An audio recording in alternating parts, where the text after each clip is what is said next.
Hey, I'm Ryan Curran, and this is my Kinesiology 404 demonstration teaching lesson for dribbling a ball. And I'm going to be doing soccer again because my last lesson was striking in soccer. So I figured I would build on top of the other lesson, and that could work towards doing a full-on soccer game. I'm at the park, and if you watched my prior video, you saw that the lights turned off partway through, but we're gonna do it in the dark, and my sister is here assisting me with a light from her phone. Don't know how much that's gonna do, but I did something. it's better than nothing. So this next lesson that I'm doing is dribbling a soccer ball at the middle school level. So I would start off and I would introduce the lesson. I would say what we were doing. The only rules I would go over is rules that are pretty basic in soccer. You cannot touch the ball with your hands. And to make the matters worse, it being dark, there's a van with a really annoying noise behind us. I've never heard a noise like that in my life, but it happens to show up when I'm doing a video. Anyways, I would say you cannot use your hands. Dribbling can have a couple of connotations. When people say dribbling, a lot of times I would think about basketball, I think about hands, but obviously kids at a middle school level would probably understand you cannot use your hands, you're using feet. So I want to make sure they're running while they're dribbling, and that when they're kicking the ball, they're not kicking the ball too far in front of them. They're kicking it enough that they can run to the ball and get it and continue the dribbling motion forward, but not far enough where they're kicking it and they have to keep sprinting to it, where they're going to lose a ball to a defender, and not close enough where they have to keep doing short, stunted movements. That's the biggest thing I'd go over with kids when it comes to dribbling soccer first, that people make a mistake on a lot. And I would most likely demonstrate this and potentially have someone who maybe plays soccer, who's in the class, come up and demonstrate it too.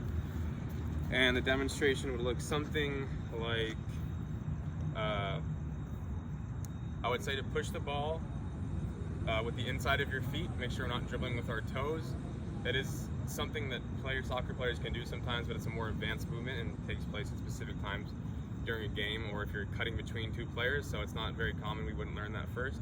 So I'd say, just like the striking lesson, we're going to be using the inside of our feet, not so much the laces like we did on our striking lesson, where I said that's okay to do.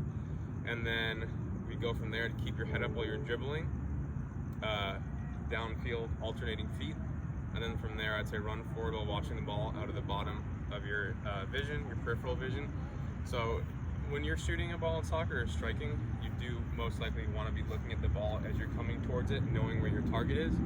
But for dribbling, it's a little bit different because you need to be surveying the open field and seeing what's around you. And when you're dribbling, you're going to have defenders coming up to you, so you can't be blindly looking down because you end up running into somebody, you get the ball stolen, etc. And then I would say be light on your feet and practice side-to-side movement. So after we move forward with the dribbling motion, I would want students to start to move left and right, move laterally, and maybe start to take dribbles backwards once they advance a certain amount. So as I'm giving this lesson, what I would say is start with the ball and start with either foot and take a dribble forward, jog to it, take a dribble forward, soft touch with the inside of your feet, dribble forward, soft touch with the inside of your feet, dribble forward. And I'd want the student to alternate between feet, even using their off foot. And then I would show it slowly so they know what's going on, demonstration. And then I would show it quicker and show them how you can move with the ball when you're dribbling, and how you make adjustments and you can run towards it and keep it about 4 to 8 feet in front of you when you're running towards it. And then if I had a student that knows how to dribble, I'd call a student out, help them demonstrate. And so, say Brittany's a student, I would ask her to come up. And I'd ask her to dribble. And you can start way further back. I don't know, I'll pass it to you. So I gave her the ball, and I would say, as you take the dribbles, use the inside of your feet and make sure you're alternating right, left, and dribble to me. So go ahead, just dribble towards me. Right, left, and make sure you keep your head up too. I know you might run into the iPad, but and then I'd probably do that one more time, send the ball back. Or I could have just had her dribble that direction, but go ahead, dribble again, right, left, and then keep your head up as much as you can. You can look down for a split second when you're making contact with the ball again. Especially with kids who don't play soccer that much, you're most likely going to have to look down at the ball.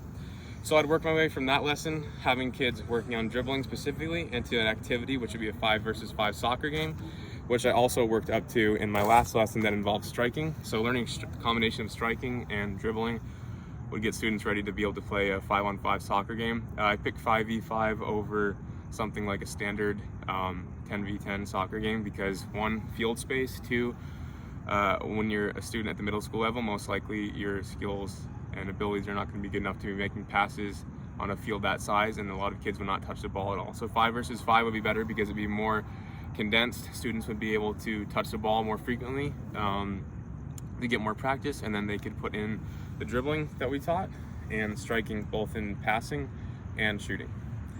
And the activity would last, it'd be about, if we're playing full soccer games, 5 versus 5, because a lot of setup time goes into that and a lot of explanation time. I don't want to do an activity. I want that activity to be at least 20 minutes, maybe 25 or 30 minutes, depending on the day or how much time we have. And that's pretty much it. That sums it up. Thank you.